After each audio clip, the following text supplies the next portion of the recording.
what do we do to give more room to confidence? I don't feel like Yeah. I don't want people to see me doing this and I'm not that confident about it. Where exactly is that fear coming from?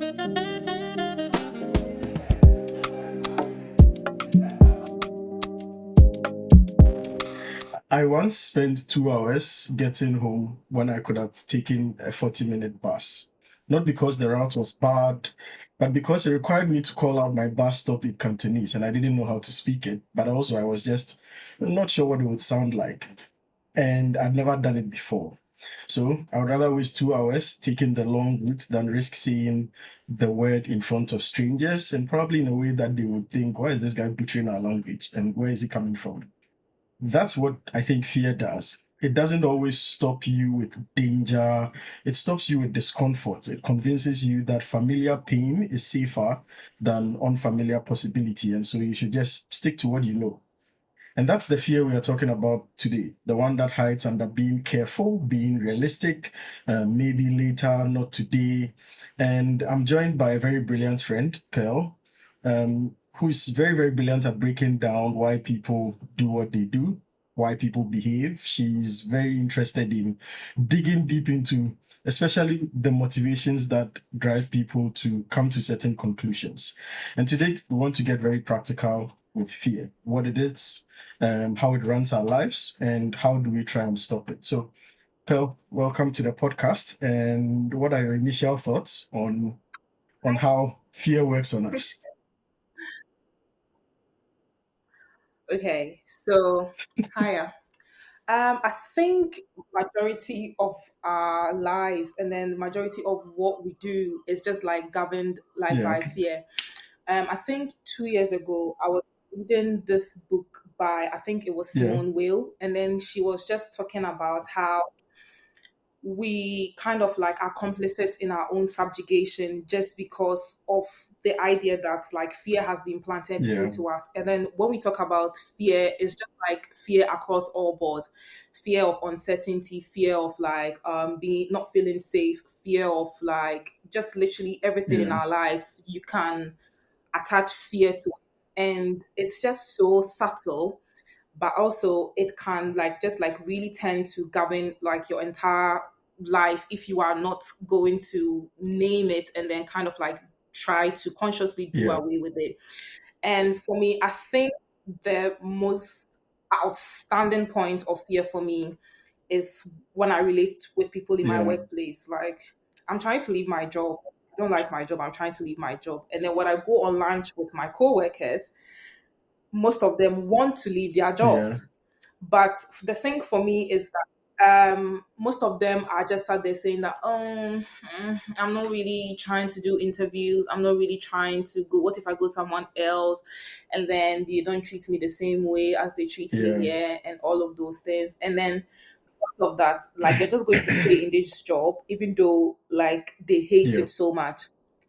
And I think that as adults, right, the main reason why we have so much fear that we can't seem like to bring out or seem to speak it out is just because when we are growing up, we are taught to grow up in this kind of like box, this linear yeah, path that kind of like we all have to walk on.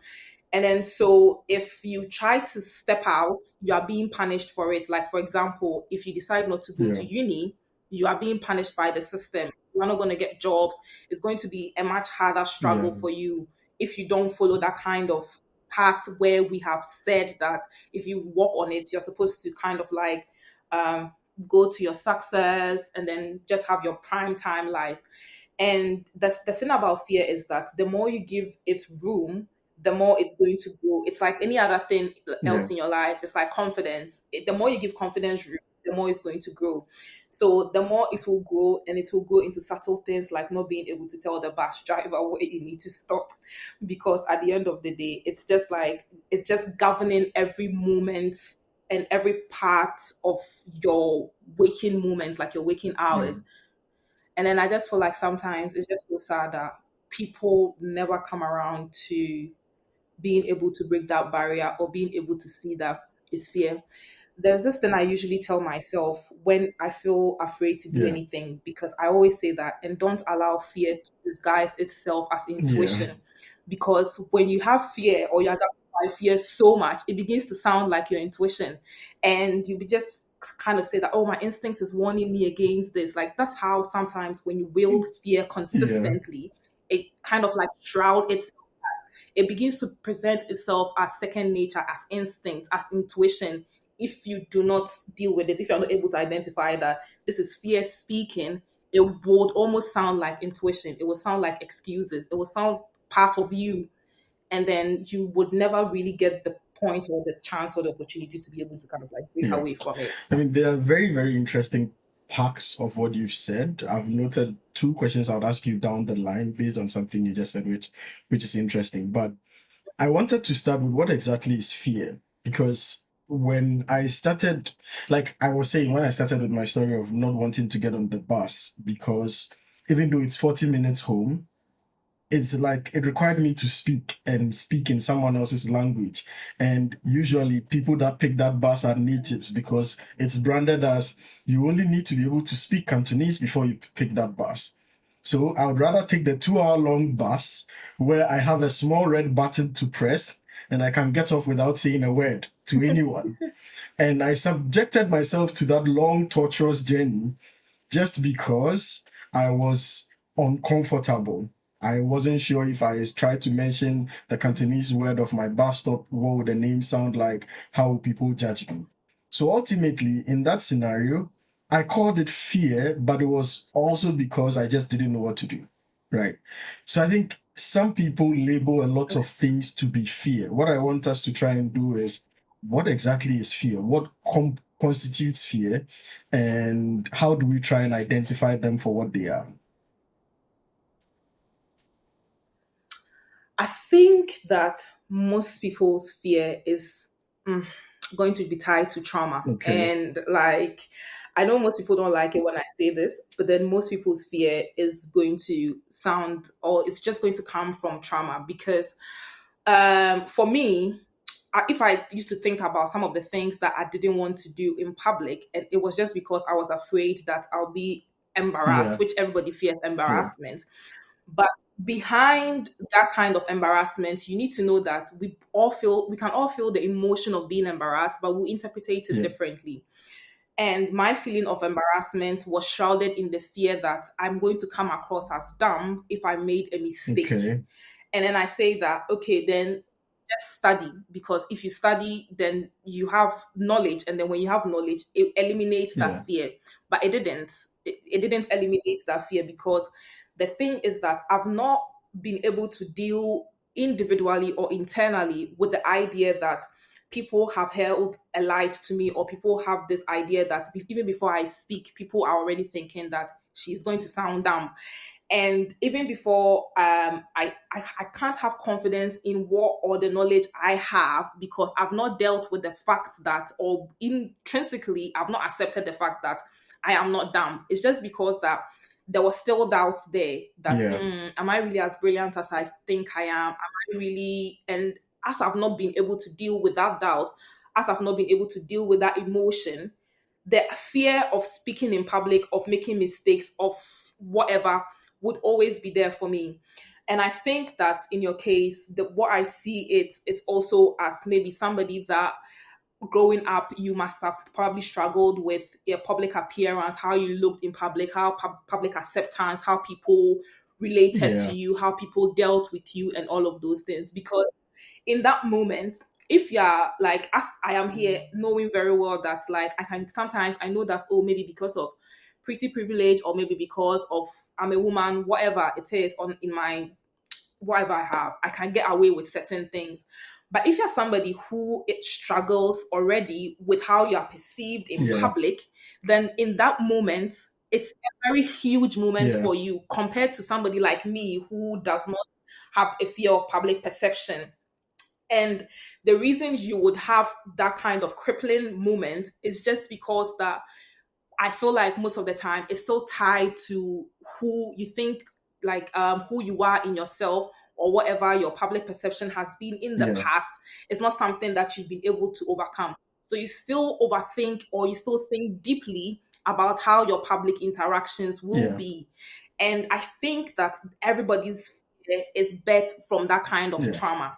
So it wouldn't have one explanation, because we can all be in the same situation and we can even experience the same kind of feeling. But then the way we would go our way to interpretate it has to deal with our backgrounds and then what we have already been exposed Yeah. to.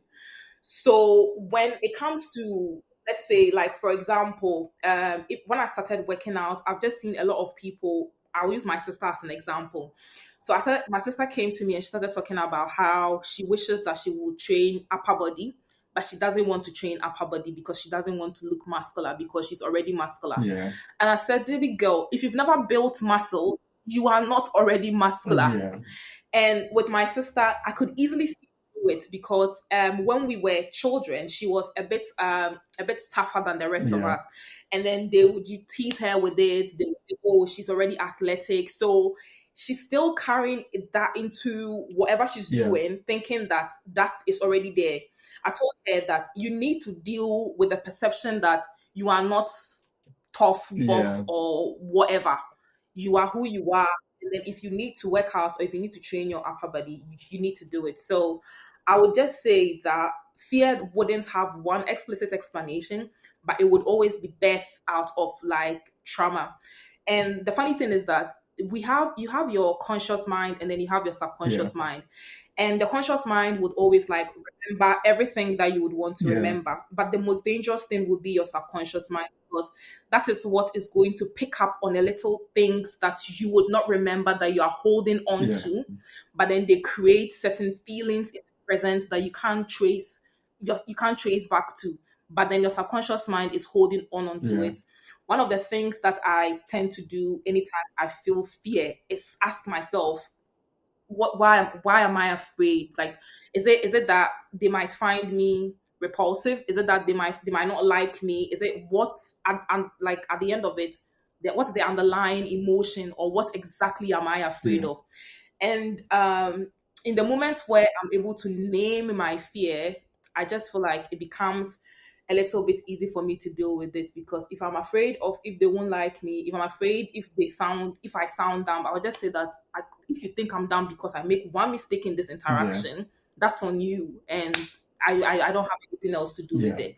So yeah, I think that basically that's what fear is like, and that's where it comes It's from. very interesting that you talk about past experiences, trauma, individual lived experiences, the subconscious brain, because these are very, very personalized traits of how people react to situations and how people interpret their surroundings. Because for me, for instance, sure, I'm not like, I don't really mind how people see me, but I am uncomfortable not knowing what I'm getting into. And that's my kind of fear. I don't like not knowing what is going to happen. So, another example, same bus system, I moved neighborhoods. And when I moved neighborhoods, now I'm supposed to use a new bus route from my new neighborhood to work, and from work back to my new neighborhood. In my old neighborhood, it was easy because I had used it before. In fact, I was forced to use it because the very first time I came to Hong Kong, I was asked to come to the office alone. So I was forced to use the public transport system. And at the time, I didn't have any apps, I didn't have Uber or anything, I didn't know how the system worked. But when I moved here, I picked Uber for like a month because I didn't want to pick the bus. And the specific reason was I didn't know how the bus system worked and I had never gotten on it before. Guess what I did? One Wednesday was a holiday. In the afternoon, I got up, took a shower, and went to the bus stop. And funny thing is, the same bus stop I picked the Uber is the exact same stop that the buses come and pass every single time. So it's not a different place. It's not like, oh, I have to walk an inconvenience or whatever. But the Uber is like multiple times expensive than the bus. My Uber trip to the office once could be like a bus fare for the entire week. But because I wasn't comfortable, that's what I was doing. That Wednesday afternoon, I picked the bus, went all the way, got down at the office area, walked to the office, and returned back home. That is when I felt comfortable to pick the bus from the next day onwards. And it was like, so was this why I was scared? Was this why I didn't want to do it? And I realized it sounds so dumb, But in the moment, it's like an unspoken voice and a sense of uncomfortability that comes with, I've never taken this bus before. I don't know where it leads to. I'm going to work. I'm not going to go and end up somewhere confused, unsure, and then be late for work and have to be explaining that I picked the wrong bus or I missed my stop, whatever, whatever. So I would rather not pick it. And for a whole month, I never picked the bus. And so for me, it's become like that. And I noticed that pattern that if I don't know something, I don't want to engage with it. And my way of trying to compensate with it is go ahead of time and learn as much as I can. But obviously, with the bus situation, I couldn't learn ahead of time. So up until there was a holiday to learn about it, I kept bearing the cost. But you're right. There is a lot of very, very real cost, like very, very real cost to it. Like one of the things that compelled me to switch was, I think after the first month, I looked at my transport fares. I looked at the Uber fares and I was like, what stupidity is this? What sort of nonsense is What is going forcing me to stand at a bus stop and pick an Uber that is 10 times more expensive than the very bus that passes there every day? I was like, you know what? I'm not doing it again. And it speaks to something that I read about, which is that the fear of the unknown is probably the biggest fear of all. That people are more adverse towards not knowing the outcome, even way more than knowing that something is going to lead to a bad consequence. And it's so weird because the same small bus example I was saying, people said the bus was fast, but that was not my concern. I didn't care that the bus was fast. I cared about the fact that I couldn't pronounce my stop. So that was the primary reason why I wasn't getting on the bus. And I'm wondering whether you see this play out in people's lives, in your interaction with people. Which types of fear get the most hold of them, and how does it affect the way in which they behave? I think fear of uncertainty is one of the biggest pillars Yeah, of fear. And this is even kind of like I feel like it's so ingrained in humanity. This is not even just individual or trauma yeah, related issues. I feel like uncertainty itself is just so ingrained in humanity that it's everywhere. So I am, because I am an yeah, atheist, right? And then the more I started reading, the more I discovered that really the need to build religion, or the need to actually, or one of the pillars of why religion exists, is just because of uncertainty. People are going to flip out if they don't know what is going to happen to them when they yeah, die. People are going to flip out if they don't know where the world yeah, came from, right? And that's just because at the end of the day, like I said in the beginning of the episode, there is something that certainty brings, and that's yeah, safety. And our whole lives is built around relying on safety within our jobs, safety within our relationships, safety within our everything that we do is governed by yeah, safety. And once again, I'm just going to quote Simone Weil, who says that we are complicit in our own yeah, subjugation because of the fear of uncertainty. So you trade your entire life to your company for 40, 30 years so that they can give you yeah, salary, so that they can give you a job, so that's something that you don't even have to move away from. You don't need to challenge yourself. You can just go in out there every day. And then when you even think about it, the way we are socialized to see working, because I remember when I came here, I always used to feel like anytime I got into a place of yeah, work and I started getting bored, I started feeling worried. And I started saying that, am I going to be that kind of person who can't hold down a yeah, job? Then I started thinking about it and I'm like, why do I feel like I need to hold down one kind of job for the next 30 years or for the next 40 years? It's just because that's that linear path that we've been yeah, thinking. You find that job that's safe, that's and secure, stick to it. and then you can be in, and then you'll be in there exactly Yeah, forever, so that your life is settled. And people do the same thing like with relationships, like for example hiding their partners until they get the ring on their finger, because the it's ring or the security. marriage is kind of like their safe. Yeah, Exactly. So most of the things that people do is governed just by the fact that they fear like the unknown, or they fear uncertainty and being yeah, existent. But then what I want to say is that there's nothing you can do to curb Yeah. uncertainty. To be very honest, for me, I think that when you have momentum, uncertainty begins to calm Yeah. down because you have Yeah. direction. So even though you don't know exactly what it is you want to do, you know where you are going. And I think that having direction is enough for most of the things that you want to do Yeah. in life. And also, back to another thing is the fear of uncertainty closely moves with the fear of Yeah. pain. So a lot of the things people do as well, after they avoid uncertainty, the next thing they want to do is Yeah. avoid pain and suffering. So you would realize that a lot of the fabrics people have built, or a lot of the pillars people have built around their Yeah. life, around their beliefs, around their self, is to avoid pain and suffering, and is to avoid uncertainty. Now, let me just classify this in context that when I say pain and suffering, I don't mean like typical Ghanaian suffering where you have to put things on your head, hustle before the life is going on. You there, Like you literally there be like throwing far from shades. that. I am You've just thrown shade at people who are hiding their partners. Now you are throwing shade at people who are defining suffering. Go ahead. okay, so yeah, it's not just that, but then I'm just gonna make an example of how like a 20-year-old girl or boy will fall in love and then have their hearts broken and just say that I'm never gonna fall in love Yeah. again. It's just the fear of pain. It's just to avoid pain.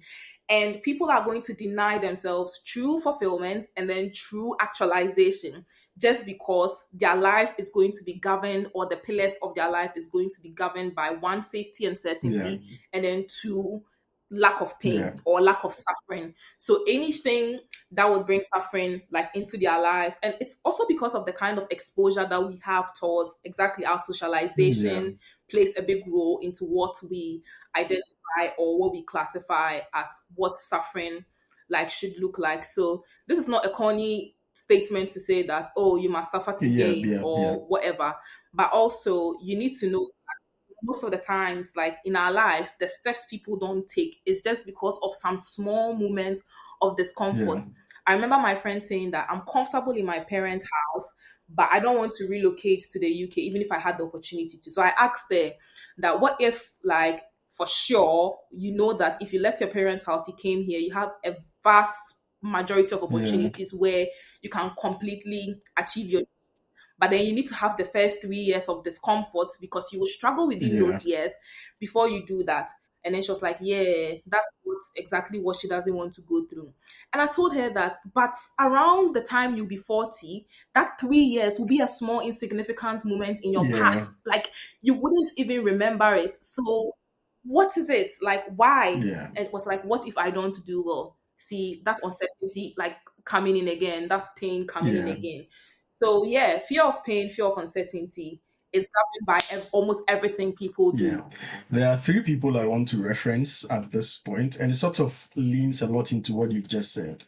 The first person is Daniel Gilbert, who is a Harvard professor who basically worked on a study that said that human beings generally tend to overestimate how bad future pain would feel and underestimate how quickly we would recover. And so, in doing that, we create fear for ourselves that exaggerates the disaster and hides our ability to bounce back. And so, you envision a world where you are absolutely messed up instead of what you are saying, like being realistic about how quickly those years would pass by, what it would look like in comparison to the rest of the years that you have. The second person is Robert Carlton, who calls the fear of the unknown the master fear, right? So he says that people aren't scared of pain as much. They are probably more scared of not knowing. And he worked with, or he works on something that's very closely aligned with another professor who said something really profound. Because it's like when I started talking about fear, I started finding a lot of reels, social media paying attention to us these days. I started finding a lot of reels that was talking around these things. And there's a neuroscientist at NYU, Joseph Ledoux, who basically said that the way in which the human body reacts to uncertainty is that the brain's alarm system fires even before the thinking brain tries to catch up. So your emotions always has a much faster imposition on you as an individual. And it's much more difficult for you to be able to slow down and say, That, okay, my thinking brain should catch up. Given that at this point, I feel like our bodies are set up to fight against us. Because if you know that my thinking brain is what makes me rational, why are you allowing the emotional brain to be the first on the scene? It's like you have a fire and then you send the police department first instead of the fire service. Why? Why are you doing that? So in that kind of situation, how do we try to train ourselves to reduce the influence of our emotional selves or emotional brains in such instances and allow the logic to catch up and rationalize situations? okay, so I think for me, so I think I've forgotten who wrote this, but a couple of months I was reading this small article where I came across the concept of neuroplasticity. And then it says that anytime you do something new, something you've never tried before, you open a new neural path in your brain. Yeah, And then the more you travel that neural path, that thing becomes part yeah, of you. Do you understand what I mean? So I remember quite recently something happened to me at work, and then I was contemplating whether I should stand up for myself and speak about it or not. And then I didn't want to do it because I was like, oh, making a I don't want scene. to be that Yeah, person. But then, exactly. But then, like, my subconscious mind kept on telling me that, right, if you don't do this, you would have no receipts. yeah, Like, your brain would have no receipts of standing up for yeah. yourself. And when you have to do It it will even be again, more it becomes difficult. more difficult for you to Yeah, do it. Exactly. So I think with time, what happens is to us is neuroplasticity, because at the end of the day, the more I am going to travel the path of standing up for myself, of defending yeah, myself, when I'm in that position again, like I've trained my brain, I think I've trained my logic to take over, because my brain has also receipts. And then it's not just that, my emotions, yeah, right, would kind of like recognize that we've done this before, we've been here yeah, before. Like, how did we handle this? Like, how did we yeah, do this? And at the end of the day, it sounds quite corny, but you need to face your fears to get better yeah, at it. So it's just like how you decided to find a way to deal with the bad situation and decided to take your random holiday and then take your Uber on there. And then after that, you realize that even if you are in a situation where you're not comfortable or convenient taking the bus, it wouldn't be as scary as having to to Uber a be man very everywhere. honest, And that's the science, or that's the I concept feel of way more comfortable picking the bus. Like every day, I'm looking forward to go and pick the bus. Like, and fun fact, I see way more better views of Hong Kong because it's a double-decker bus. I climb to the top and I see way better oh views yeah, whenever you're going to Taiwan. work. And I'm like, so why was I stuck on the ground paying more money? Bro, it's probably one of the most like eye-opening experiences of and it sounds so insignificant, right? Like you are saying in Yeah, an isolated moment of you having to stand up for yourself at work. If you look at it in the grand scheme of working at a place for a year, that incident sounds so insignificant, but you look at how that sets the tone for the rest of your experiences throughout that year, and it sounds very, very, very significant. yeah, And like I don't know which study it was, but there's a study that says that people feel twice as much the pain of losing something as the joy of gaining something new, right? So the way in which our body is also, again, I always say that our body are ops. The way in which they are wired is that they just try to prevent you from situations where you might have a potential loss. Because if you stood up for yourself and you didn't get the results that you wanted, your brain would rationalize it as you lost the battle. Therefore, you feel even far worse than if you stood up for yourselves and you got the benefit, right? And so, like you are saying, we are usually wired to be far more conservative, and our socializations don't help. They reinforce the narrative that risk is bad.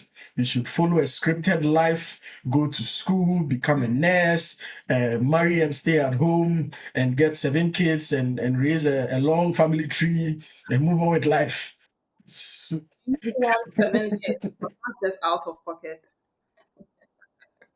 Go and ask, go and ask our fathers who said that the more kids they had, the more wealthy they looked. But yeah, I saved two questions for Right. you, and it's like two things that you said. You in your opening statement mentioned that we sort of have to give room for things to grow. The more room we give to fear, it grows. The more room we give to confidence, it grows. And I noted those things down because I felt those are probably the two things that at the end of the day, people should be able to take away from this conversation. What do we do that give room to fear, to allow it to grow, to allow it to take more influence and more space in our lives that drag us towards the undesirable status that we end up living in? And in the opposite direction, what do we do to give more room to confidence, to create that repetition? Like you say, the more we do it, the more we travel that path, the more our brains get to recognize that it's something that is normal to do. How do we react to our life situations in ways that create that room for confidence to grow? Okay, I think that most people in the way they measure things is in Yeah, outcomes, right? Instead of the process. So you know how when you were just speaking right now, you were saying that even standing up at work and nothing happening will probably have made me feel yeah, worse than not bringing up the yeah, topic at all. Yeah, and then I realized that like that's the way a lot of people like yeah, move, because in that moment it wasn't the outcome that was important yeah. for me. The It was the process. fact that I had to speak up for Yeah, myself. It was the process. So whatever came out from that process, it's understanding that I have done what I am required to do to move on, to heal, to get closure, whatever that is within my yeah, control. And I think that's majorly, if you want to sum up Mark Manson's The Subtle Art of Not Giving yeah, a Fuck, that's what basically, like he talks about, it's about focusing on the things that you can yeah, control. And within my life, I have realized that most of the time, some of the things that like we worry about, if it's not within our I always tell myself I'm going to do everything within my control to get over this emotion, to get over this job, to work for this, and blah yeah, blah blah. And at the end of the day, whatever that's not in my control, I'm just going to let it go. And I find that this is very very consistent with something like confidence. See, the only way I came to the conclusion that confidence require practice is that most people who knew me 3 4 years ago, in fact most people have always kind of like described me as a confident yeah, person. But then I know within myself that there were some moments where I really needed to be confident and I couldn't yeah, be. And then so it was just like being performative or performing confidence rather than actually like being yeah, confident. And when I told myself I'm going to stop performing confidence and then actually be confident, it took a lot of things away from me. I remember recently I was speaking somewhere on yeah, feminism, and then when I ended my speech, somebody took a jab at me and then said that, "Oh, I'm a feminist that gets all their opinions on TikTok."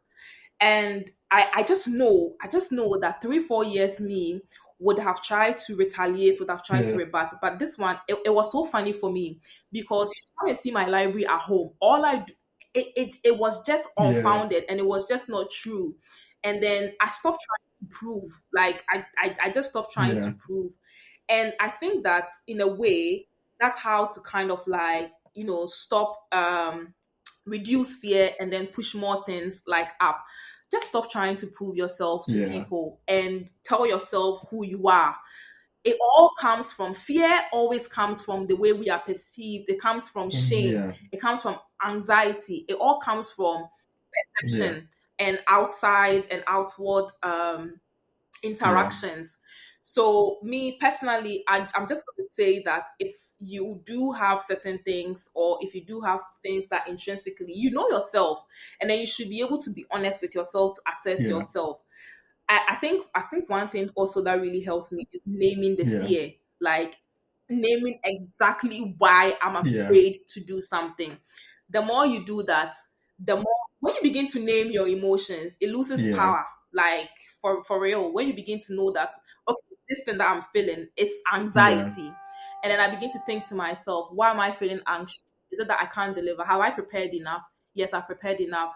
Have I done what I need to do Yeah. within my control?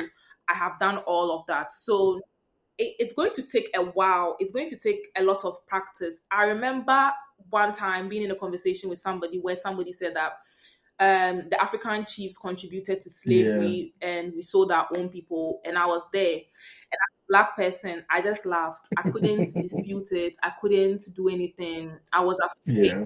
because I was afraid of, because this person is my supervisor. I don't work Yeah. anymore. This person is my supervisor.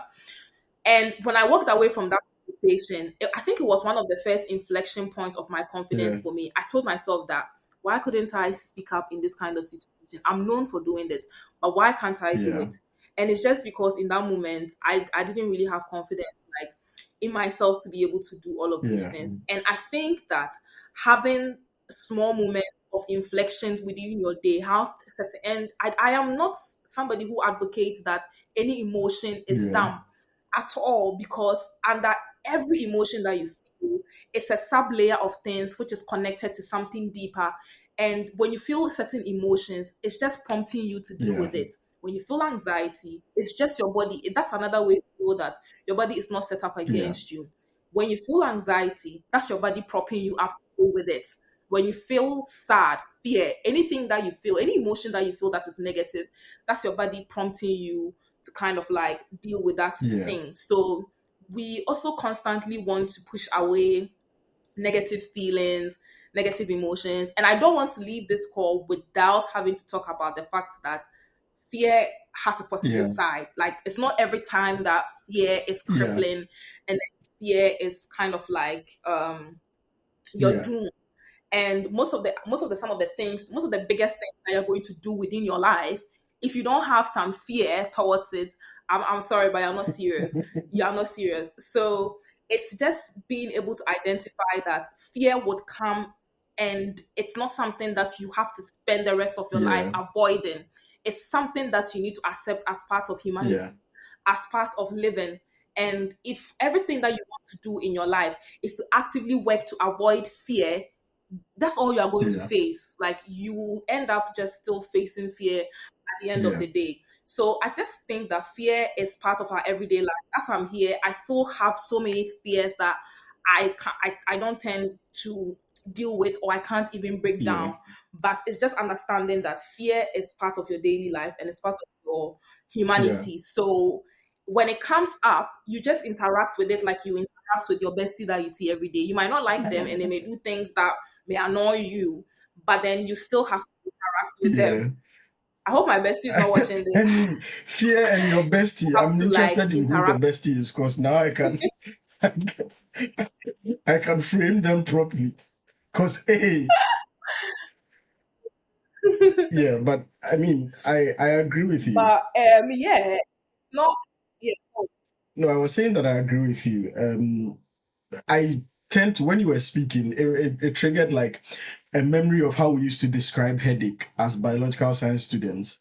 We were eventually told that, you see the way Ghanaian doctors respond to headache all the time. Every headache, they'll give you paracetamol. Every headache, they'll give you paracetamol. But, but the thing is that headaches are basically alarm systems in your body. You can have a headache and it has nothing to do with your head. It's something, some different part of your body, entirely unrelated to the head, but it's a signal to trigger that there's something wrong somewhere in your body.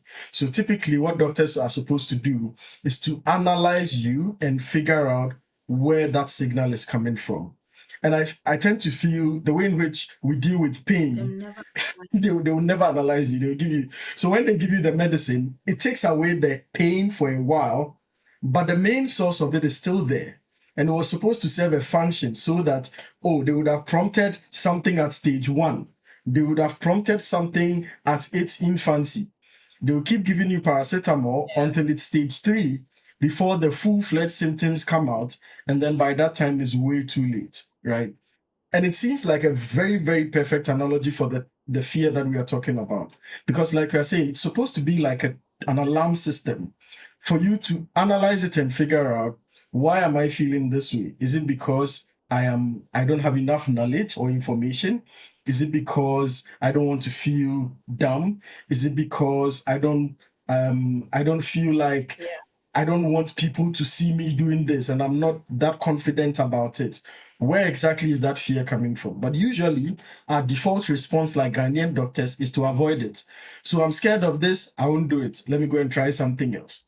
And then by the time we realize, the avoidance would have led to either you losing opportunities or sometimes you even leaving a problem to go so bad than you being able to fix it quite early on when you had the scare around trying to go to it and then fix it. So like you were very spot on in terms of naming your fears, and I think that helps. Like for instance, when I knew I was scared because I didn't know how this route works, so let me go and try it on a holiday and figure out how it works. And since then I could go on the bus, and I think the very first day I got on the small bus, I texted a friend, this is the name of my stop, can you pronounce it in Cantonese and send it to me as a voice note? And he did it, and I was playing it in my ear the entire ride as to how to pronounce the name. And then I pronounced it the very first time, and the driver gives me a thumbs up. When I got down at the bus stop, I was like, why the hell have I been going on that 2 hour bus ride just because I couldn't pronounce this word? 5 seconds, bro. So yeah, fear is very Yeah. fascinating to think about. Yeah. I feel like once you and you see that's the concept. Once you start dealing with small fears like this, tangible fears like this that you can put your hand on, you can name, you can easily deal with Yeah, it. It's the same concept that applies anytime you are in a certain situation that kind of like prompts yeah, fear. I think that what happens is that because you've traveled that path before, so you know what you said about how the emotional response kind of like overrides yeah, your logical yeah, response when sometimes fear is there. I think that facing your fears, signs of neuroplasticity would actually be able to help you to train your logical brain to take over. Even when your emotional triggers start, yeah, your logical brain would immediately take over because there are moments where I'm in there, I start panicking, and then my brain is like, yeah, hold on, why are we yeah, panicking? What is it? Can we dissect this? yeah, So it's not even that it wouldn't go. It's just that the more you do those things, the more it's all related to your prefrontal yeah, cortex, which kind of like is responsible for all of these things anyway. So the more you do that, then at the end of the day, you train your logical instinct to kind of like take over also very yeah, quickly. And it's something that I've realized. I was telling my husband that there's this point where these days when I think about my yeah, dreams, it doesn't feel so yeah, blurry again. It almost comes as yeah, instructions. Like that's how clear it is. And I just think that it's just because down the line over the years, what I've done is to clear the pathway for basically the things that crippled me, what made me feel yeah, afraid, what made me think I can't do it, the doubt and the fear of uncertainty, the yeah, pain. It's all something that individually I've dealt with. So when I think about my dreams, it's there's no room for what if I yeah, don't succeed or what if I don't. It's what how can I yeah, start? What do I need to do yeah, next? How do I approach this? And at the end of the day, like basically, like that's what happens. The more you deal with fear, and then the more you recognize it as part of humanity, as part of your daily life, I think that in real time, your logical muscle would always take yeah, over your emotional muscle. Even if your emotional muscle is initially triggered, yeah, you would have experiences and then evidences too. Like I was saying that ever if you ever need to jump on a bus to an unknown yeah, place, it wouldn't be so yeah, crippling as the very yeah, first experience yeah, was.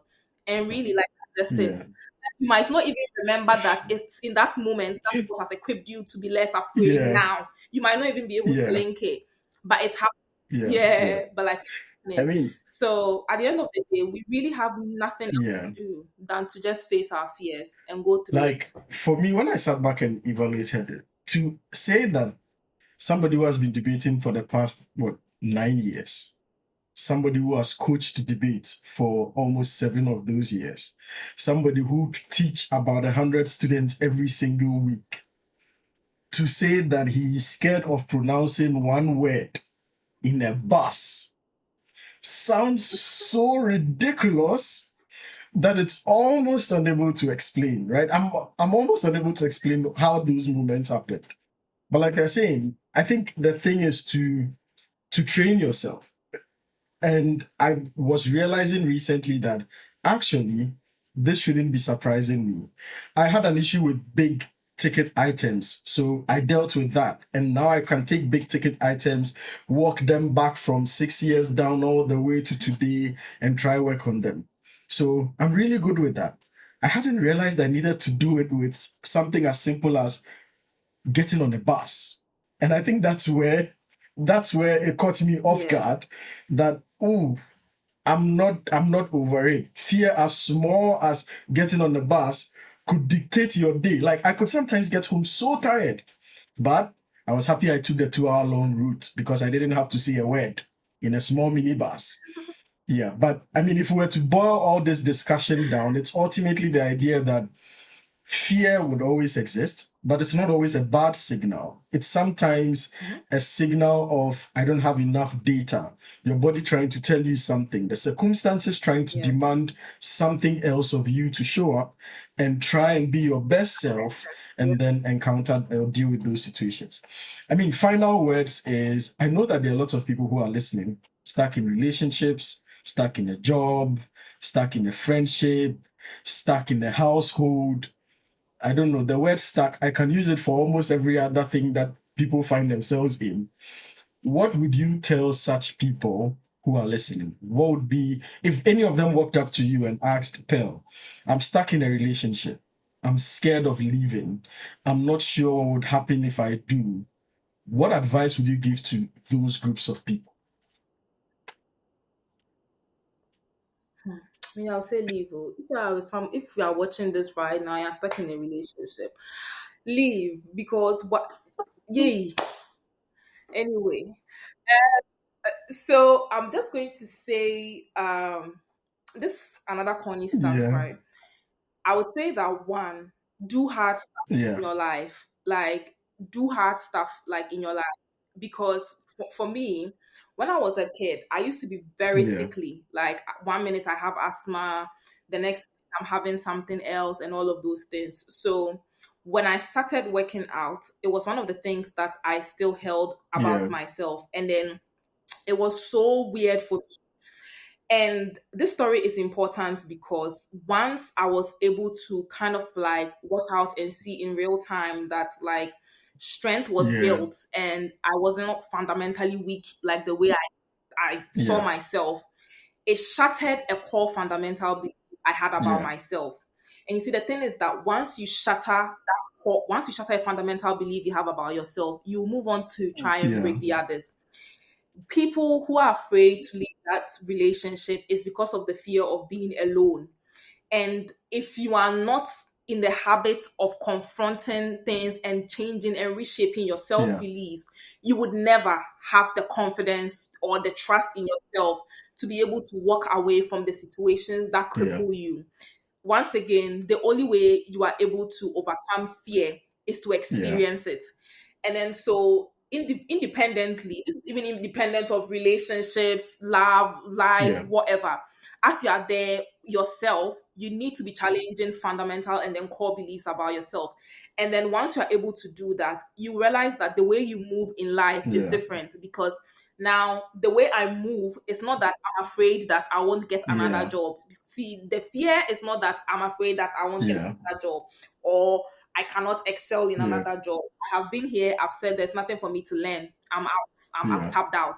Without me having to now confront the fear of what if I don't find another job? And 2 jobs back, that was how I felt. That what if I'm not able to find another job? But then I've left. I've worked in almost 10 places since I came yeah, to the UK. I've left, I've moved, and I keep landing other jobs every time I decide to take a yeah, leap.